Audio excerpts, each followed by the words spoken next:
आपका अपने channel upcoming advocate पे स्वागत करती हूँ। आज मैं आपको आर्टिकल 19 के बारे में बताऊंगी, लेकिन उसके पहले आप मेरी वीडियो को लाइक करना, सब्सक्राइब करना और बेल आइकन को सेट करके उस पर क्लिक करना मत भूलना।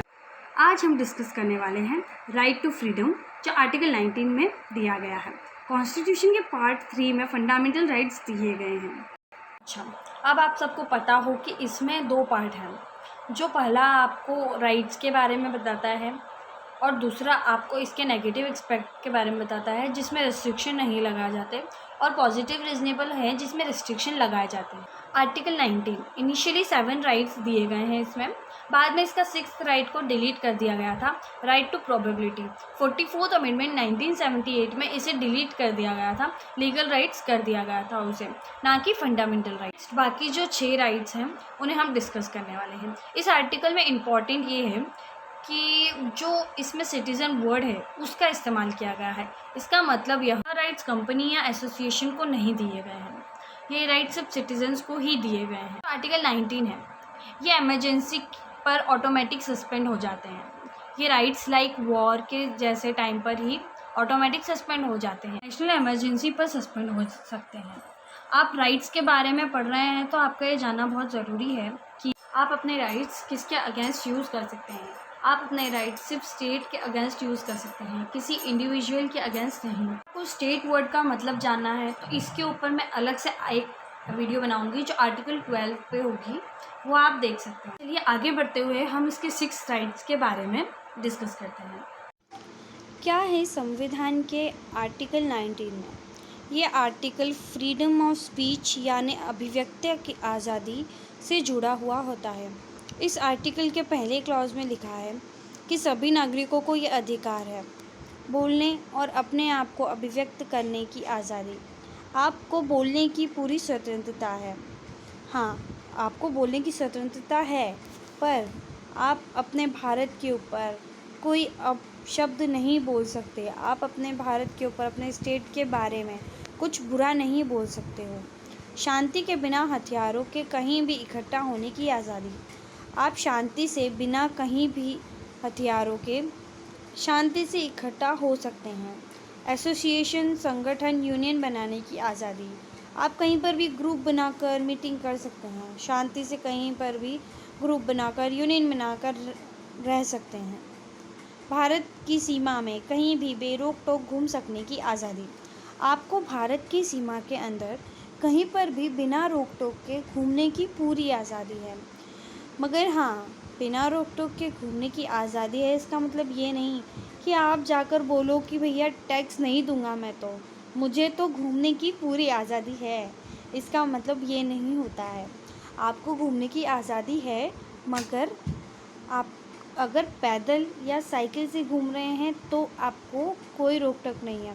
हाँ, आप बस से हो या आपकी कार से हो या बाइक से हो तो आपको टैक्स तो देना ही होगा। भारत की सीमा में कहीं भी बच सकने की आज़ादी। आप पूरे भारत में कहीं पर भी रह सकते हो, कहीं पर भी आप अपनी ज़मीन खरीद कर घर बनाकर रह सकते हो। किसी भी प्रोफेशन को अपनाने या नौकरी व्यापार करने की आज़ादी। आप किसी भी प्रोफेशन को अपना सकते हो, कैसे भी आप नौकरी कर सकते हो, और कहीं पर भी आप अपना बिजनेस स्टार्ट कर सकते हो, कहीं पर भी आप अपनी ज़मीन खरीद करके रह सकते हो। जो डिलीट हो चुका है अब वो एक लीगल राइट बन चुका है आर्टिकल 300A के तहत। चलिए अब इसके रिस्ट्रिक्शंस के बारे में बात कर लेते हैं। इसमें freedom to press, freedom to information, water का राइट है आपको। आप अपने कैंडिडेट के बारे में जितनी भी सोशल इन्फॉर्मेशन है वो पूरी जानने का आपको पूरा फंडामेंटल राइट होता है। राइट्स पर रिस्ट्रिक्शन इम्पोज किए गए हैं।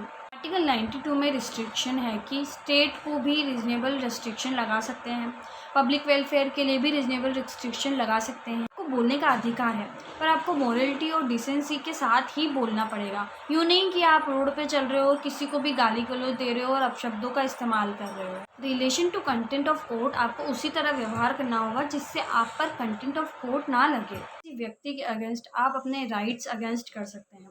आप किसी पर्सन के रिलेटेड वही बोल सकते हैं जो उसके प्रोफेशनल बैकग्राउंड से रिलेटेड हो, ना कि उसके पर्सनल बैकग्राउंड से रिलेटेड हो। व्यक्ति के ऊपर पर्सनली अटैक नहीं कर सकते हो, आप उस व्यक्ति के पर्सनल लाइफ के बारे में कुछ नहीं बोल सकते हो। हम एग्जांपल ले लेते हैं, जैसे कई लोग हैं हमारे प्राइम मिनिस्टर के बारे में गलत बोलते हैं कि वो ऐसे हैं वैसे हैं, ये गलत काम करते हैं, ऐसा किया वैसा किया। आप उनकी ड्यूटीज़ के बारे में बोल सकते हैं, पर आप उनकी पर्सनल लाइफ के ऊपर नहीं जा सकते, आप उनकी पर्सनल लाइफ के बारे में नहीं बोल सकते हो।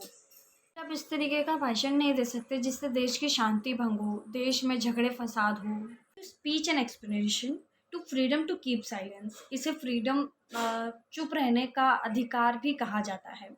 इससे रिलेटेड मैं आपको एक केस बताती हूँ, बिजोए एम्यूअल वर्सेस स्टेट ऑफ केरला। इसे नेशनल एंथम का केस भी कहा जाता है।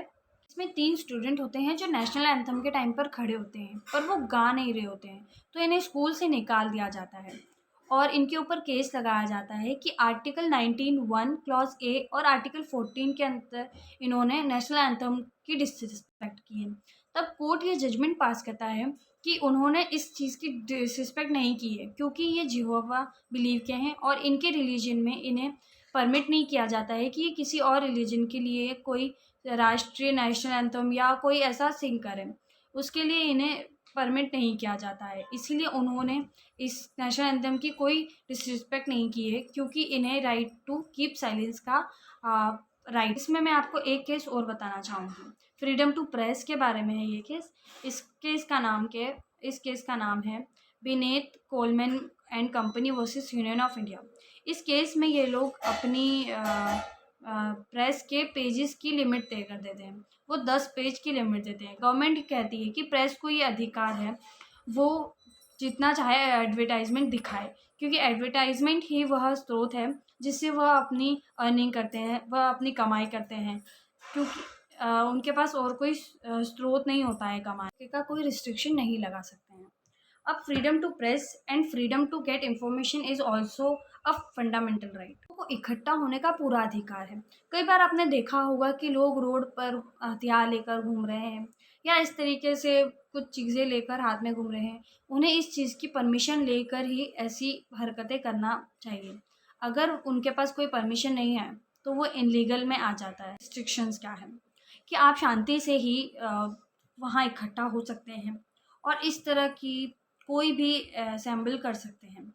अगर आपको कोई गवर्नमेंट ऑफिसर वहाँ से जाने का कहे और आप वहाँ से फिर भी नहीं जा रहे हैं, तो इसमें आपके ऊपर ऑफिसर जो है वो आपको अंडर आईपीसी चार्जेस लगा सकता है। पूछ सकते हैं क्या राइट टू स्ट्राइक है, तो नहीं, राइट टू स्ट्राइक आपका कोई फंडामेंटल राइट नहीं है। अगर आपको इस तरीके की कोई स्ट्राइक करनी है तो आपको पहले गवर्नमेंट से परमिशन लेनी होगी। अगर आपको परमिशन नहीं है तो आप इस तरीके की कोई स्ट्राइक नहीं कर सकते। यूनियन या ग्रुप बनाने का आपको पूरा अधिकार है, लेकिन आप कोई इलीगल यूनियन नहीं बना सकते हो।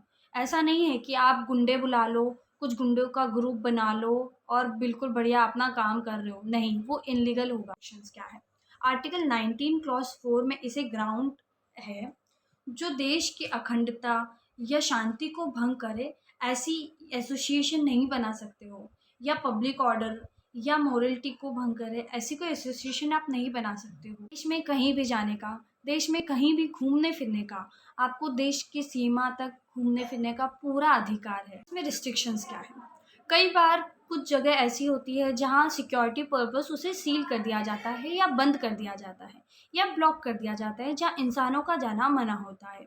ऐसी जगह पर जाने के लिए आप अपनी आवाज़ उठाएं कि नहीं हमें वहाँ जाना होगा, तो ये गलत है, आप वहाँ नहीं जा सकते। 19 क्लॉज 5 के अंडर अगर कोई एरिया रिस्ट्रिक्टेड है जहाँ जाना मना है तो वो ठीक है, क्योंकि आपकी भलाई के लिए ही वो एरिया को रिस्ट्रिक्टेड किया गया है। हमारे क्या है, इंडिया के अंदर आप कहीं पर भी जाकर रह सकते हो, बस सकते हो, कहीं पर भी आप जाकर जॉब कर सकते हो, आप कहीं पर भी जाकर रहने का पूरी आज़ादी है। जैसे कई लोगों की कई बार ट्रांसफ़र हो जाता है तो उन्हें पूरी आज़ादी है कि वो इस सुविधा का फ़ायदा उठाएं। रिस्ट्रिक्शन सेम है कि पब्लिक के लिए कोई रिस्ट्रिक्शंस, कहीं जाना मना है वहाँ नहीं जा सकते हो आप, इसमें वही रिस्ट्रिक्शंस है जो पहले मैंने आपको बताए थे, सेम इसी में है।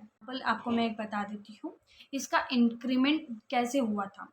अब आप महाराष्ट्र के राज ठाकरे के टाइम की एक बात आपने सुनी होगी जहाँ पे नॉर्थ ईस्ट के लोगों को महाराष्ट्र से भगाया जा रहा था और ये कहा जा रहा था कि आप लोगों की वजह से महाराष्ट्र के लोगों को जॉब नहीं मिल रही है।